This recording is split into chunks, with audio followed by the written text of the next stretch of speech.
দেখুন, আমি ক্যানিং পূর্বে এখন আপনি বলতে চাইছিলাম না, আপনি বলছেন যখন নির্দলে হই আর কোনো রাজনৈতিক দলের হই, ক্যানিং পূর্বেই আমি প্রার্থী হচ্ছি, এটা একদম 100%। কারণ আমি এই কারণেই বললাম, ক্যানিং পূর্বে অসংখ্য খুন হয়েছে, ক্যানিং পূর্বে অসংখ্য মানুষের নাগরিক অধিকার কেড়ে নেওয়া হয়েছে, বিভিন্ন রকম স্বৈরাচারিতা দ্বিচারিতা করেছে, ধমকে চমকে মানুষের ভোট অধিকার কেড়ে নেওয়া হয়েছে। তারা দীর্ঘ 15-20 বছর, আমার কি বলবো, 20 বছর বলা ভুল হবে, আমি পূর্বে স্বাধীনতার পর থেকে পর্যন্ত মনে হচ্ছে ক্যানিং পূর্বের মানুষ কয়েকবার মাত্র ভোট দিয়েছে, বাকি তারা ভোট দিতে পারেনি। বারবার যখন যে ক্ষমতা আসে, সে ক্ষমতার অপব্যবহার করে প্রত্যেক মানুষের নাগরিক অধিকার কেড়ে নিয়েছে। এবং দেখবেন, আগের যে সরকার থাকতে সেখানে তাদের দলের ঝান্ডা ছাড়া বিরোধী কোনো রাজনৈতিক দলের ঝান্ডা, মিটিং, মিছিল বা প্রার্থী মনোনয়ন জমা দিতে পারেনি। এখন তৃণমূল পিএঠে, তৃণমূল ক্ষমতা আসার পর বিগত 15 বছর কোনো বিরোধী দলের এজেন্ট বসতে দেয় না, বিরোধী দলের ঝান্ডা লাগাতে দেয় না, বিরোধী রাজনৈতিক দলের নাম লিখতে দেয় না, বিরোধী দলের মনোনয়ন জমা দিতে দেয়নি। ফলে এই দ্বিচারিতা রয়েছে।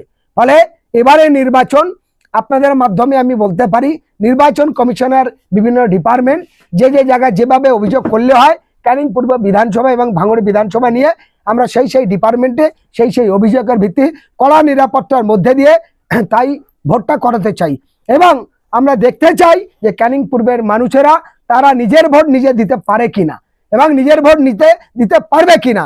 আর কতদিন অত্যাচার, হাঙ্গার দাঙ্গার মধ্যে দিয়ে মানুষের জীবন চলবে, কতদিন মানুষ আর দরদাস হয়ে থাকবে, কতদিন মানুষ হুমকে চমকের কাছে নিজের গণতান্ত্রিক অধিকার হারিয়ে থাকবে। তাই মানুষ ইচ্ছা হয়, ওগো আমার ভোট আমি একবার দিই। কারণ এই কারণেই এবারে আমি সিদ্ধান্ত নিয়েছি যে ক্যানিং পূর্ব বিধানসভায় ক্যান্ডিডেট হব। এবং সেটা কি জেইউপি দলের হুমায়ুন কবিরের দলের পক্ষে হতে পারে? হুমায়ুন কবিরের জনতা উন্নয়ন পার্টির অলরেডি ভাবে সেরকম একটা প্রস্তুতি চলছে, তারা আমার প্রস্তাব দিয়েছে।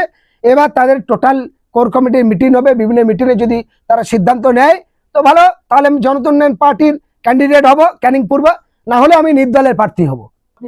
আমি মনে করি ক্যানিং পূর্বে শওকত মোল্লার শুধু মস্তানি প্রভাবটা আছে, সততার প্রভাব নেই।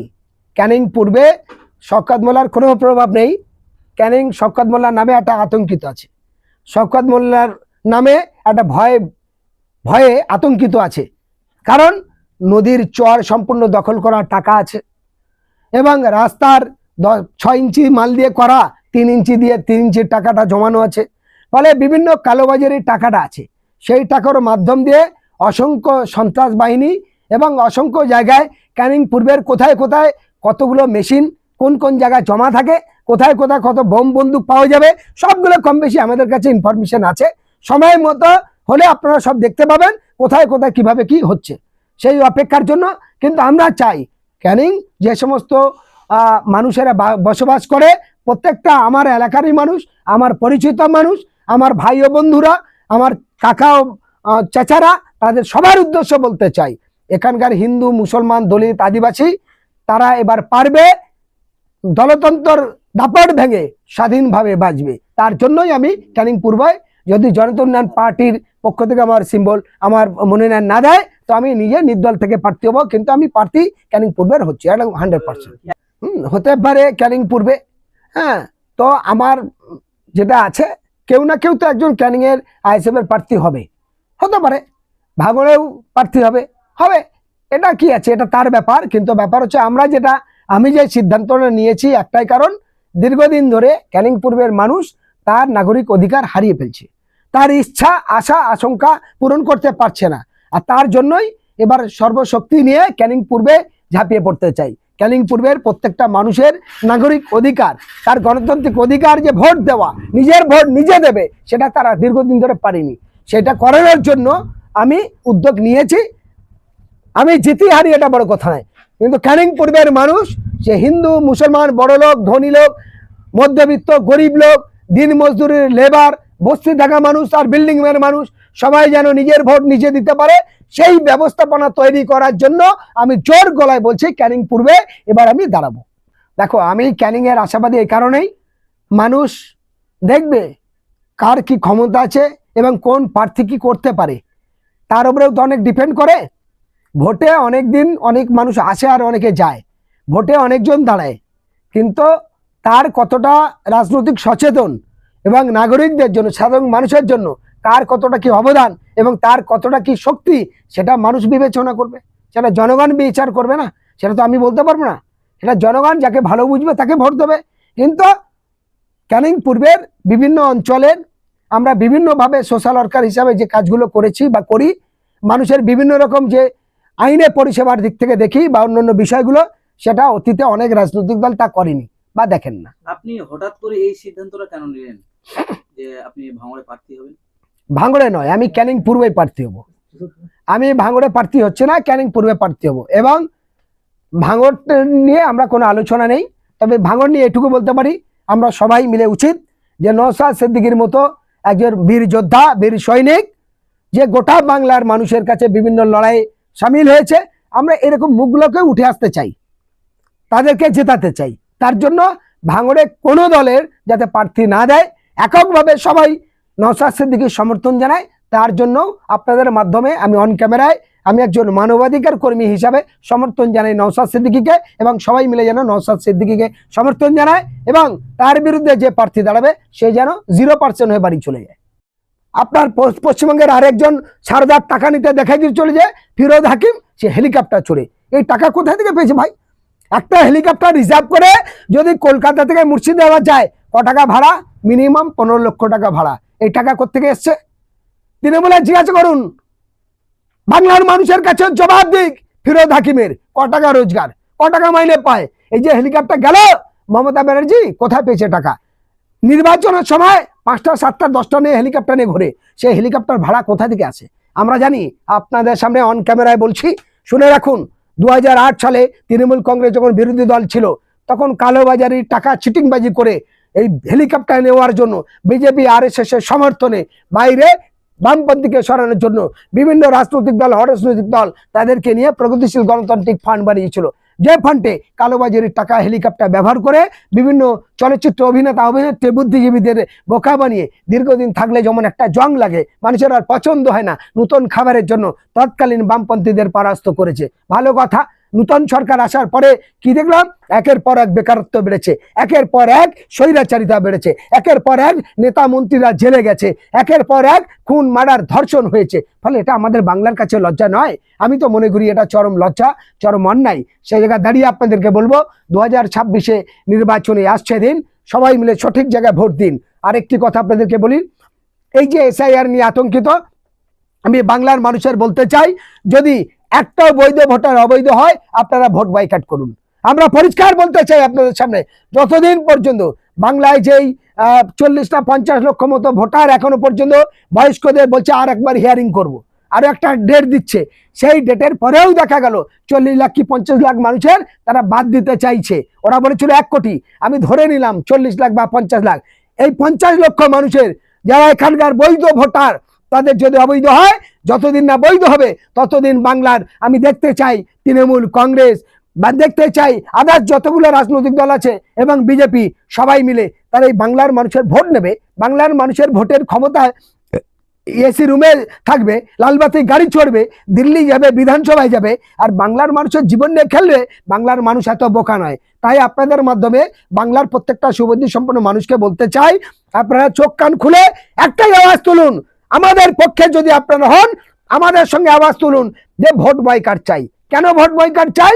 যতক্ষণ পর্যন্ত না নির্বাচন কমিশনার বাংলার বৈধ ভোটারকে অবৈধ ঘোষণা বাদ দেবে, মানুষ নাগরিক অধিকার ফিরিয়ে দেবে, ততদিন পর্যন্ত বাংলায় ভোট চলবে না। ধরে নিন আমার বাড়ি দক্ষিণ 24 পরগনা, বারুইপুর পূর্ব বিধানসভা। এই বারুইপুর পূর্ব বিধানসভায় দেখা গেল প্রথম বললো 60,000, এখন দেখা গেল, আমি ধরে নিলাম 60,000 নয় 1,000, 1,000 নয়, একটা মানুষের জীবনের মূল্য আছে। 100 লোকের নামও যদি বাদ যায়, বারুইপুর পূর্ব বিধানসভার ভোট বয়কট করতে হবে। তবে আমরা জানবো তারা আমাদের পক্ষে, নালে আমরা জানবো তারা মানুষের জীবনের পরোয়া করে না। তাদের লক্ষ্য অর্থ, গদি আর ক্ষমতার লোভের জন্য। কারণ তাদের ভোটটা অনেক দরকার, গদিটা দরকার, মানুষের জীবনের মূল্য নেই, মানুষের নাগরিক অধিকার চলে যাবে, সেই মানুষ চিন্তায় পড়বে, তার জীবনের মূল্য নেই, তার জীবনের দাম নেই।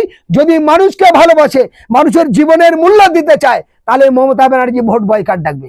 মানুষের জীবনের মূল্য যদি দিতে চায় কংগ্রেস ভোট বয়কট ডাকবে, মানুষের জীবনের মূল্য যদি দিতে চায় সিপিএম ভোট বয়কট ডাকবে, মানুষের জীবনের মূল্য যদি দিতে চায় বিজেপি ভোট বয়কট ডাকবে, মানুষের জীবনের মূল্য দিতে চায় বাংলার যতগুলো রাজনৈতিক দল আছে আমার কথার সঙ্গে একমত হবে।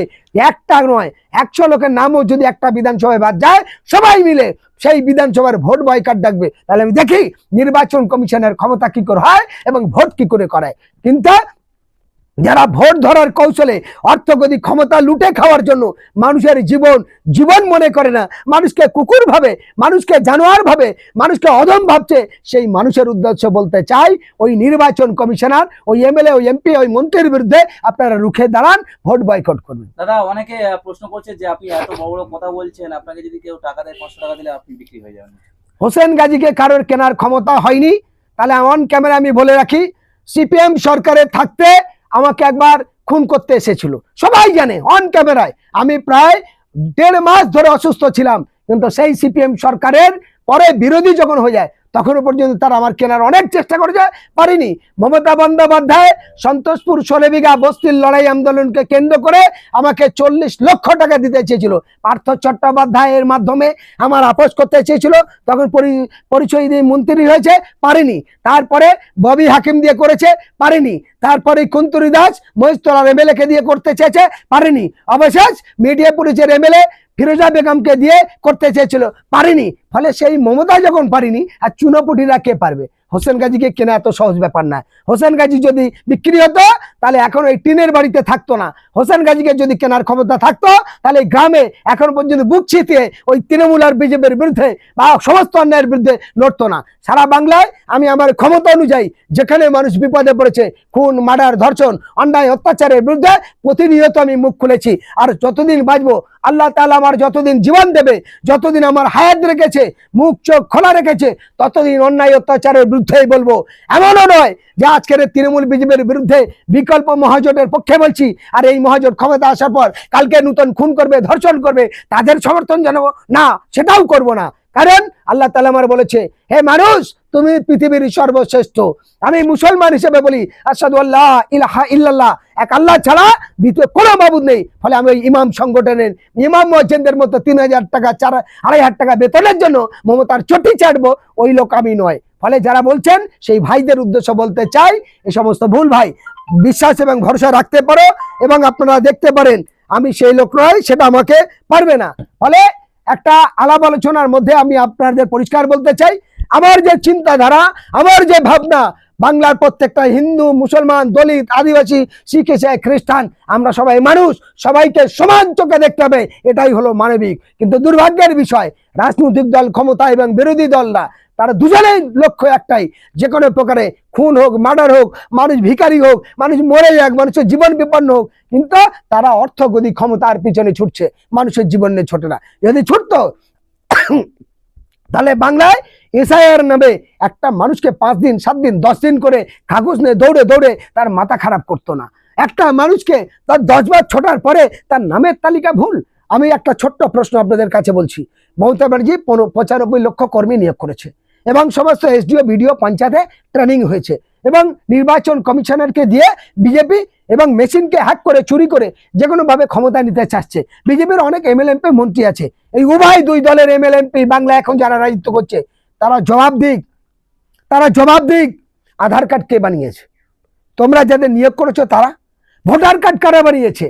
তৃণমূল, বিজেপি, এই দুই সরকার যারা এখন আছে তারাই তো তাদের প্রশাসনিক বিভিন্ন ডিপার্টমেন্টের লোক নিয়োগ করেছে, তারাই বানিয়েছে। তাহলে ভুল যদি হয় কারা করেছে? তারা করেছে।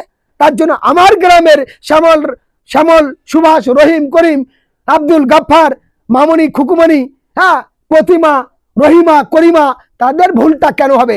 তাদের কেন এসে এর বারবার কাজ বন্ধ করে, সংসার বন্ধ রেখে, ছেলে মেয়ের খাবার, পড়াশোনা বন্ধ রেখে সবকে পঞ্চায়েতে লাইন দেবে, ভিডিও লাইন দেবে? জবাব দিক মমতা ব্যানার্জি, জবাব দিক নরেন্দ্র মোদীর দলেরা। ফলে আর জবাব দিক নির্বাচন কমিশনাররা। আজকের তো ভুল তাদেরই। আজকের বলুক অভয় কাণ্ডের জন্য কেন ইনসাফ হলো না, বিচার হলো না? আজকের আনিস খানের কেন ইনসাফ, ন্যায় বিচার হলো না? বিশ্বজিৎ মুন্ডার কেন ন্যায় ইনসাফ বিচার হলো না? সাবির মল্লিকের কেন ন্যায় ইনসাফ বিচার হলো না? আবু সিদ্দিকের কেন ন্যায় ইনসাফ বিচার হলো না? সমস্ত প্রশাসন পরিচালনা করে কারা? ফলে দোষ কাদের? এদের কাজ তাই। আজকের বাংলায় লক্ষ লক্ষ মানুষ নাগরিক বেনাগরিক হয়ে যাবে, তারা ভোটাধিকার হারিয়ে যাবে, তারা কাগজ নিয়ে দৌড়াবে, কেউ সুসাইড করবে, কেউ মরবে। আর এরা যে কোনো প্রকারে ভোট চাই ভোট চাই ভোট চাই, এখন দেয়াল লিখছে। লজ্জা থাকা দরকার এই হারামজাদাদের। লজ্জা বেয়াদব যদি থাকতো তাহলে এত দেয়াল লেখার আগে আগে তারা প্রথম আওয়াজ করতো বাংলার বৈধ ভোটারদের নাগরিক অধিকার চাই, তারপরে ভোট দাও। কিন্তু তা বলার ক্ষমতা তৃণমূল বিজেপির নেই, তা বলার ক্ষমতা অন্যদেরও নেই। ফলে আমি তাই আপনাদের মাধ্যমে আমি নির্বাচন কমিশনের যতটা দৃষ্টি আকর্ষণ করে বলতে চাই, তার সঙ্গে বাংলার স্বৈরাচারী এই প্রতারক তৃণমূল এবং বিজেপির হয়ে বলতে চাই, কেন আপনারা এই দালালি করছেন? বাংলার মানুষের ভোট অধিকার কেড়ে নেবে আর বাংলার মানুষদের বেনাগরিক করবে, আর তারা আবার বাংলার মানুষের ভোটে ক্ষমতায় পাবে, এমএলএমপি হবে। এই অত্যাচার মেনে নেবো না, এই দ্বিচারিতা মেনে নেবো। আমি আপনাদের মাধ্যমে বাংলার প্রত্যেকটা সুবুদ্ধি সম্পন্ন মানুষকে বলতে চাই, আপনারা চোখ কান খুলে রাখুন, সচেতন হন। যে কোনো বিধানসভায় 1 লক্ষ নয় আর 1000 নয়, 100 লোকেরও নাম যদি বাদ যায়, তাহলে আপনারা ঐক্যবদ্ধভাবে ভোট বয়কট ডাকুন। সেই বিধানসভায় সমস্ত জায়গায় পোস্টার প্রচার করে আমাকে ডাকবেন, আমি হোসেন গাজী উপস্থিত থাকবো।